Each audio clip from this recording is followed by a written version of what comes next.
Magandang umaga at mapagpalang araw ho sa ating lahat mga gar. Lunes ho ngayon mga gar, April 6 at ito ay tinatawag dito sa Finland na Easter Monday. Ibig sabihin ho mga gar, ito ay public holiday. Kaya naman napakaswerte natin at isa tayo sa naka-schedule na makakapasok ngayon. Aba ay di Sana all. at napasukan din nga ho natin mga gar ang Easter Sunday. Ay sa pagkawari ko nga ho mga gar, ay yun ay triple pay.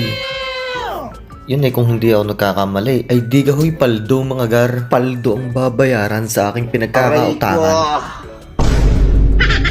Ay di rin na nga ho mga gar, akin hong ibabahagi sa inyo kung magkano ba talaga ang sinasahod ko dito sa pagtatrabaho ko sa Finland bilang isang welder fabricator. Ay kapag sumasahod ho ako din mga gar, ay humigit kumulang. Humigit na, ay kinulang pa rin nga ay. Ay digay iyak tawa na lang mga gar. At syempre bago ho natin umpisahan mga gar, intro, pasok! Nordic Life, kwento ng laban, kwento ng buhay sa bawat lakbay, sa bawat tagumpay. Kasama kayo sa aking journey. Mons Nordic Life, palamig man o sa init ng araw, luto, trabaho, galit siya. Ito ang buhay ko sa Finland. Ay maiba nga ho uli muna tayo mga gar. Ay bakit ga ito eh, kala ko yung summer na eh. Nakalantak na naman ng pag-ulan ng snow. Naku po. Pero kako'y hayain na, mahalagay na pasukan kong holiday. Ay di yung kutlaan dun sa loob. Aray ko! Areho mga gar, ang labas ng aming kumpanyang pinagtatrabahuhan. Yan ho ay may kalawakan din nga at di yan binubuo rin mga train. Ay akala ko ga mga gar ay magsasummer na nga din eh. Nangyari eh, nag-snow na uli. Malamig. At habang naglalakad nga ho ako mga gar, ay aking napansin ay may trend sa labas. Ay siguro ay load out na. At nung aking din humaalala ay wari ko'y kahawig arin nung nakabandera sa loob. Yung bagahong train na dinadaanan namin dun sa may entrance. Ay arigaho ang aking tinutukoy mga gar. Hindi kay kahawig na kahawig. Ay siya ay tayo babalik na sa ating topic at tuong nalalayo na. 1 week later.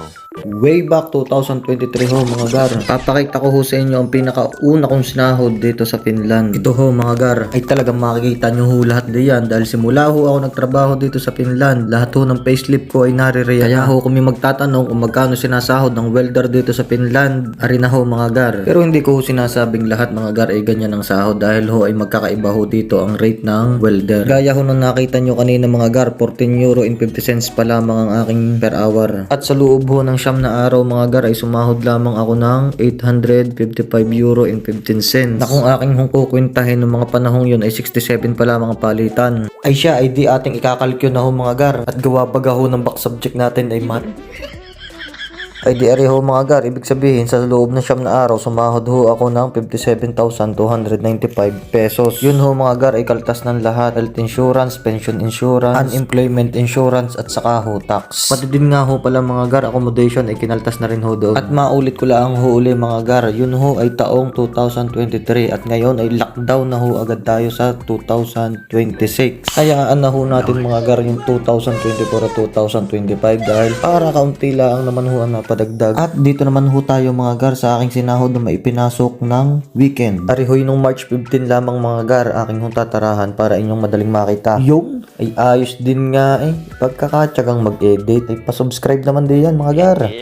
At din naman ho mga gar ay makikita nyo na na-increase na ako dito. Nag-increase ho sila mga gar ng 2.9%. Kaya ho from 15.97 mga gar, ako ho ay meron ng 16.43 euro per hour. Uy, sana all. At dito naman ho tayo mga gar, dito nyo makikita yung aking araw na ipinasok, yung kinaltas na tax at saka yung aking kabuuang sinahod. 20% ho mga gar ang kaltas sa akin dito ng tax. Yun ho mga gar ay 50,000 euro na declaration ko sa loob ng isang taon.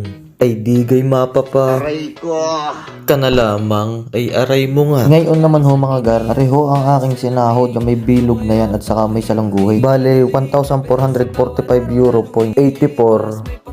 Bali, itatimes ko na lang ho ito sa 69 dahil ngayon ho ang palitan ay 69 ng mahigit. Ngayon ho nakalikom ho ako dyan ng 99,762.96. Yan ho mga gar ay sa 11 working days. Ay di maintindihan pa ho mga gar kung magkano sasahodin gawa ng nakapasok ako ngayon ng holiday at saka weekend. Maintindihan pa ho yan mga gar sa katapusan. Basta ang akin lang ho masasabi mga gar na ang kinikita ko ho dito sa Finland bilang isang welder ay hindi ko ho masasabing malaki, hindi ko rin ho masasabing maliit ho ang sahod. Kumbagay sapat lamang ho mga gar, lalo tigay pamilyado, tapos napakamahal pa ho ng paninirahan dito sa Finland. Basta ho mga gar, sa madaling sabi, pag regular day nasa 50 to 60,000 ho sa Philippine peso. At kapag nakadali naman ho kayo ng weekend, yun ho ay nasa 90,000 pesos. At kapag nakadali pa naman ho kayo ng holiday na may weekend pa, edi nasa 100 hong mahigit kayo la. Yung akin naman hong binanggit mga gar, yun na may base sa aking sinasahod dito. Dahil gaya ho ng sinasabi ko kanina mga gar, hindi ho pare-parehas ang bigayan sa amin dito. Magkakaiba ho ang per hour namin dito sa